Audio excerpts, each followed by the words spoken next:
My foster sister was obsessed with Orville Herschel, my very man I married. She poured her heart into letters confessing her love 1,000 times. She stood outside his door night after night, almost 1,000 of them. The one night she wasn't there, she fainted from a fever. But thank God, my husband never looked at her the same way. In fact, he couldn't stand even the sight of her. Blair, I'll only ever love Presley in this lifetime. I can never love you, not a chance, not even in another universe. Those exact words from Orville made my sister go nuts. She stabbed me in the belly while I was pregnant. Not just stabbed, twisted the knife like she was trying to scoop my baby out of me. Hate me all you want, Orville, but at least now you'll remember me forever. And then, she threw herself at the window. When I woke up in the hospital, Orville told me 2 things: the baby didn't make it, and Blair was dead. But 3 years later, a clip of a street interview on a French reality show about true love went viral. It was Orville and Blair, kissing under the Eiffel Tower. She looked very much alive, and very much pregnant. True love is seeing the world together, was the headline. My hands traced the scar on my belly as my tears streamed down my cheeks. So she's not dead? All this time, she's just living in France with my own husband? That day, I cried like I lost my baby again. The scar on my belly ached dully with the rainy weather. I kept asking myself, how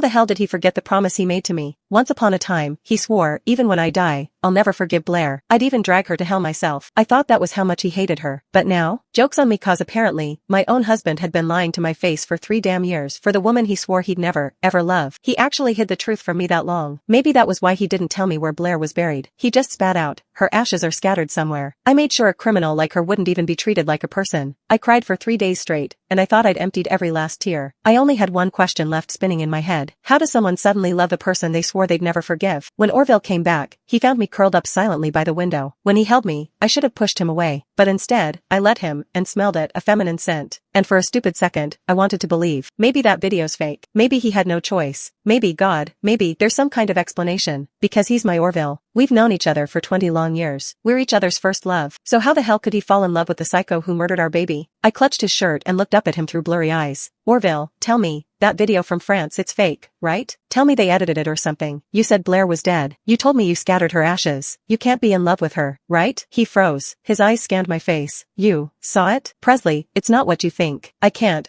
explain it like this. Just wait for Dad. He'll tell you everything. My eyes widened. What, Dad? You mean, he knew? He knew Blair's not dead? He knew you're making a baby with my sister without telling me? His jaw clenched. Presley, don't say it like that. It's not what you think. He pulled me closer and pressed my hand to his chest as if his heart was still mine. Darling, listen. We did it for you. Your body got hurt so bad that you can't conceive. And Blair, she hit her head and lost her memory. Presley, she's willing to have a baby for us. She's not asking for money, or marriage, or anything. She just wants to stay with me. Come on, she's your sister, after all. And now, she's just this blank slate who only remembers loving me. I thought you'd understand. Orville, I said in disbelief. You told me I was enough. You told me you didn't even want kids. It's only been 3 years, so how could you forget all that? I didn't know tears could still drown me when I've cried myself dry. Unfortunately, heartbreak always finds more. How could he forget why I can't have children? How could he forget our baby? Seeing me crying like my whole world just collapsed, a flicker of guilt crossed Orville's face. Presley, he said softly, I know it's a lot to take in right now, but it's okay, you'll come around. You see, Blair has already paid the price. We can't just let her die out there. Life has to go on. I grabbed his arm, my voice shaking with rage. Orville, she killed our baby, and you're telling me to accept her child? That's not moving on but stabbing me again and asking me to say thank you. Oh, my God, Orville. Do you even hear yourself? His whole body tensed, and the room fell into suffocating silence. I followed his gaze and that's when I realized, oh, he didn't come back alone. Standing in the doorway was my dear little criminal sister. 3 years later, here she was again. She clung to our father's sleeve, trying to peek out from behind him like a lost lamb. Her face was small and pale but glowing with that soft motherly innocence pregnancy gives a woman. Meanwhile, I looked like I'd clawed my way out of hell, eyes swollen, face blotchy, even the fine lines around my eyes screaming heartbreak. Seeing that criminal, I felt my chest rise with a wave of anger. Orville gently pushed me aside and stood up. You didn't wait for me. I told you I'd come pick you up. Blair gave a shy smile and cast a glance my way. You said I'd get to meet my sister, remember? I couldn't wait, so I begged Dad to bring me here. Then, as if she hadn't just shattered my world, she walked up to me with those wide, watery eyes. You're Presley, right? They told me you always loved me so much growing up. She tilted her head, frowning slightly, with a pitiful softness that made me want to scream. Too bad I hit my head and forgot everything. Isn't that tragic? Looking at her, exactly the same delicate little act she used to put on, I couldn't hold it in any longer. Rage boiled over, and I slapped her hand away. Get out. You monster, how dare you stand in front of me? You murdered my child, you're a devil in disguise. She stumbled backward, nearly falling. And of course,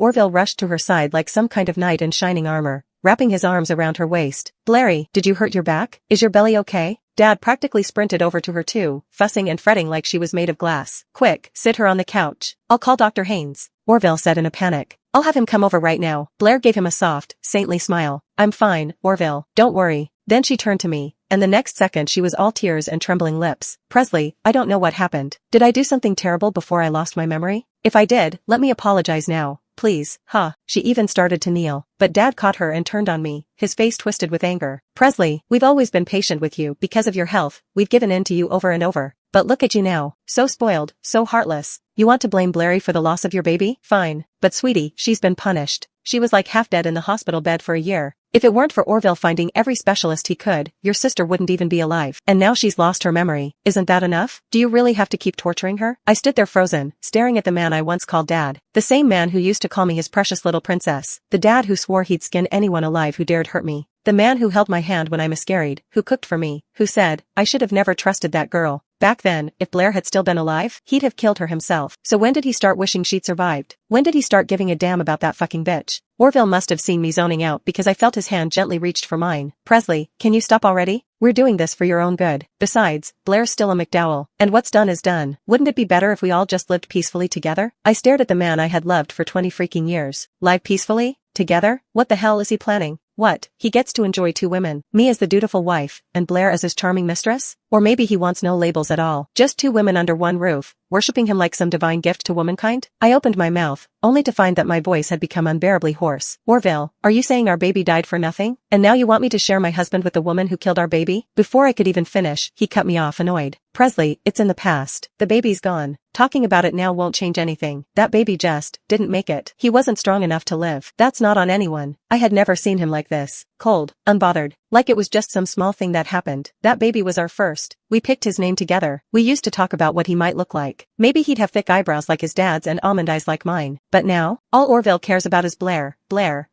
3 years. That's all it took for him to forget our baby. I braced myself and stood up, my gaze scanning the room before locking onto his face. Orville, tell her to leave. This is your last chance. No, he didn't even hesitate at all. I rubbed my forehead in exhaustion and suddenly gave up any hope of fighting for him. Fine, then let's get divorced. I'll let her have you. My father stormed over in rage, and before I knew it, he had already slapped me across the face. Orville's a great husband and you want to divorce him? I'll break your legs before I let that happen. His finger jabbed at me like a knife as he yelled. You've gotten so petty, Presley. Your sister's been sick and Orville's been taking care of everything while you sit around being bitter. And now you can't even be civil to her? How could you be this selfish? I held my cheek, letting out a breathless laugh. So that's what I am now? Petty, selfish, spoiled. People destroy me, and I'm supposed to smile and thank them for it? Orville's face shifted a little when he saw me, like he felt a twinge of guilt. Presley, stop. You know I'll never divorce you. 20 years, no one else compares. My love for you. But he stopped mid-sentence. He looked at Blair, and I saw it. Guilt. She looked at my husband like a sad little angel after a storm, all shaky and pale. Big teary eyes about to spill but not quite, staring at him like she was about to break. Oh, Orville, so you really love my sister? You're just with me out of pity? Orville frantically tried to explain. No, Blair, he rushed to say. That's not what I meant. You and Presley are different. She's family. But you're the one I want to protect. He was scrambling now, talking way too fast. Blair sniffled and sobbed through her words. It's all my fault. I ruined everything between you and my sister. If you hadn't said you loved me, if you hadn't promised you'll stay by my side forever, I never would have done it. I didn't want to hurt my sister. I'm a monster. I'll end it. I'll get rid of this baby. I don't want to bring a child into a home with no love. I don't want people pointing fingers at my child. She cried,